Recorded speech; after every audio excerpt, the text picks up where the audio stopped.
الله أكبر لا إله إلا الله. بسم الله الرحمن الرحیم. بسم اللہ الرحمن الرحیم. السلام علیکم. میں وسیم شیخ چینل صدائے امت پر آپ کا استقبال کرتا ہوں. آج ہم آپ کے سامنے اسلام کے خلیفہ دوم حضرت عمر فاروق رضی اللہ تعالیٰ عنہ کے بارے میں کچھ ضروری معلومات پیش کرتے ہیں. کچھ تاریخ نگاروں نے الیگزینڈر سکندر کو حضرت عمر فاروق رضی اللہ تعالیٰ عنہ سے بہتر دکھانے کی ایک ناکام کوشش کی ہے، پر تا قیامت تک ایک کوشش کبھی کامیاب نہیں ہو سکتی. ہم نے کبھی حضرت عمر فاروق رضی اللہ تعالیٰ عنہ کو نہیں پڑھا. حضرت عمر فاروق رضی اللہ تعالیٰ عنہ کے 7 پشتوں میں کوئی بادشاہ نہیں گزرا تھا. آپ بکریاں اور اونٹ چراتے ہوئے بڑے ہوئے، اور آپ نے تلوار بازی اور تیر اندازی بھی کسی سے نہیں سیکھی تھی.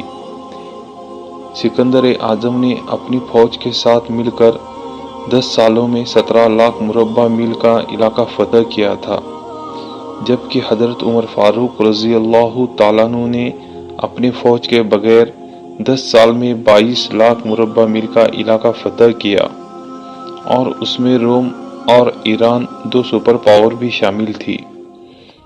آج کے سیٹلائٹ میزائل کے دور میں بھی دنیا کے کسی حکومت کے پاس اتنی بڑی سلطنت نہیں تھی جو حضرت عمر فاروق رضی اللہ تعالیٰ عنہ نے نہ صرف گھوڑے کی پیٹھ پر سوار ہو کر فتح کرائی تھی بلکہ اس کا انتظام بھی چلایا تھا. الیگزینڈر نے فتوحات کے دوران اپنے ہی بے شمار جنرل قتل کرائے. بے شمار جنرل اور جوانوں نے اس کا ساتھ چھوڑا. اس کے خلاف بغاوت بھی ہوئی اور ہندوستان میں اس کے فوج نے آگے بڑھنے سے انکار کر دیا.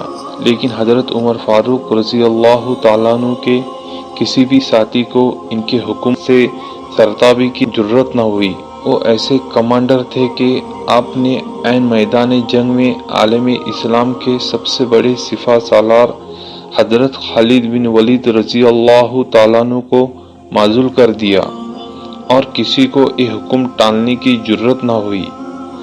آپ نے حضرت سعد بن ابی وقاص رضی اللہ تعالیٰ عنہ کو کوفے کے گورنر سے ہٹا دیا.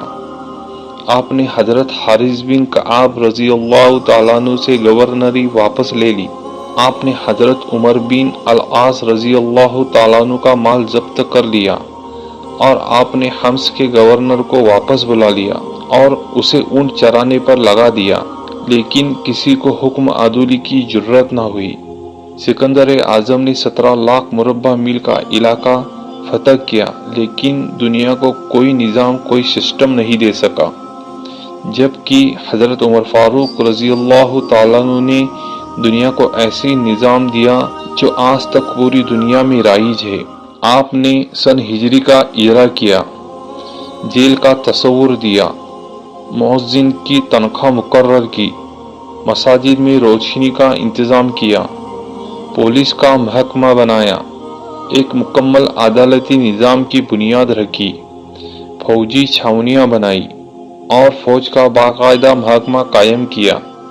آپ نے دنیا میں پہلی بار دودھ پیتے بچے، معذوروں، بیواؤں اور بے آسروں کے وظائف مقرر کیے.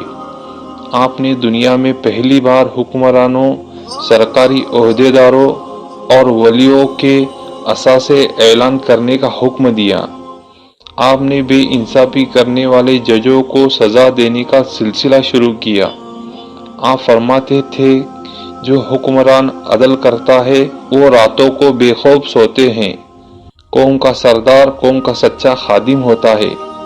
آپ کے مہر پر لکھا تھا، عمر نصیحت کے لیے موت ہی کافی ہے. آپ کے دسترخوان پر کبھی ایک ساتھ 2 سالن جمع نہیں ہوئے. آپ زمین پر سر کے نیچے پتھر رکھ کر سویا کرتے. آپ سفر کے دوران جہاں نیند آ جاتی تو آپ کسی درخت پر چادر ڈال کر سایہ کر کے سو جاتے اور رات کو ننگی زمین پر دراز ہو جاتے تھے. آپ کے کرتے پر 14 پیبند تھے और उन पैबंदों में एक सुर्ख चमड़े का पैबंद भी था। आप मोटा खुरदुरा कपड़ा पहनते थे। आपको नर्म और बारीक कपड़े से नफरत थी। आप किसी को जब सरकारी ओहदे पर फायज करते थे तो इसके असासों का अंदाजा लगवाकर अपने पास रख लेते थे, और अगर सरकारी ओहदे के दौरान इसके असासों में इजाफा हो जाता तो उस पर उसकी जांच करते थे। आप जब किसी को गवर्नर बनाते तो उसे नसीहत फरमाया करते थे, कभी तुर्की घोड़े पर ना बैठना, बारीक कपड़े नहीं पहनना, छना हुआ आटा ना खाना, दरबान नहीं रखना और किसी फरियादी पर दरवाजा बंद नहीं करना। अब फरमाया करते थे, जालिम को माफ करना मजलूमों पर जुल्म है। आपका ये फिक्रा आज इंसानी हुकूक के अहम हैसियत रखता है। माए बच्चों को आज़ाद पैदा करती है, तुमने इन्हें कब से गुलाम बना लिया। आपने फरमाया, मैं अक्सर सोचता हूँ और हैरान होता हूँ, उमर बदल कैसे गया। आप इस्लामी दुनिया के वो खलीफा थे जिन्हें आमिरुल मोमिनीन का खिताब दिया गया।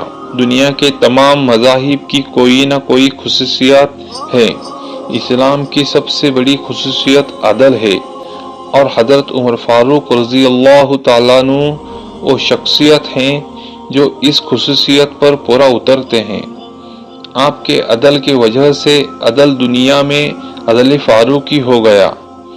आप शहादत के वक्त मकरूज थे, चुनांचे आपकी वसीयत के मुताबिक आपका वाहिद मकान बेचकर आपका कर्ज अदा कर दिया गया, और आप दुनिया के वाहिद हुक्मरान थे जो फरमाया करते थे, मेरे दौर में अगर फरात के किनारे कोई कुत्ता भी भूख से मर गया तो इसकी सजा उमर को भुगतनी होगी।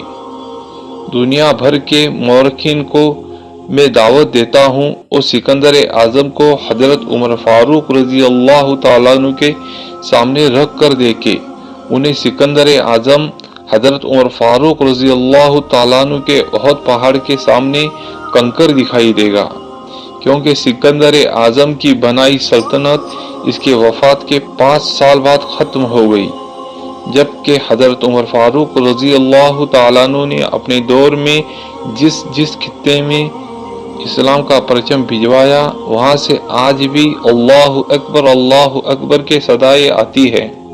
वहाँ आज भी लोग अल्लाह के सामने सजदा करते हैं। दुनिया में सिकंदर आजम का नाम सिर्फ किताबों में सिमट कर रह गया है, जबकि हजरत उमर फारूक रजी अल्लाह तआला अन्हु के बनाए हुए निज़ाम के 206 मुल्क में से आज भी किसी न किसी शक्ल में मौजूद हैं।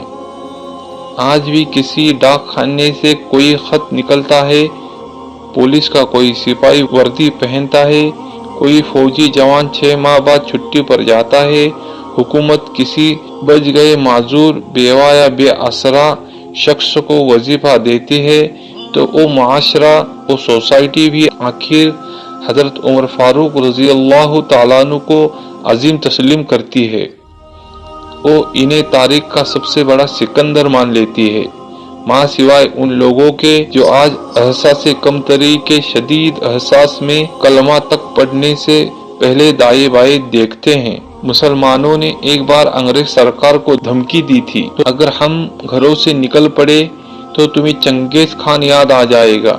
इस पर पंडित जवाहरलाल नेहरू ने मुस्कुराकर कहा था, अफसोस आज चंगेज खान की धमकी देने वाले मुसलमान ये भूल गए, इनके तारीख में एक उमर फारूक भी था, जिनके बारे में मुशत्तशरीन एतराफ़ करते हैं कि इस्लाम में एक उमर और होता तो आज दुनिया में सिर्फ इस्लाम ही दीन होता। हम आज भी ये भूले नहीं हैं कि हम में एक हजरत उमर फारूक भी था, जिनके बारे में रसूलुल्लाह सल्लल्लाहु अलैहि वसल्लम ने फरमाया, मेरे बाद अगर कोई नबी होता तो वो हजरत उमर बिन खत्ताब होता।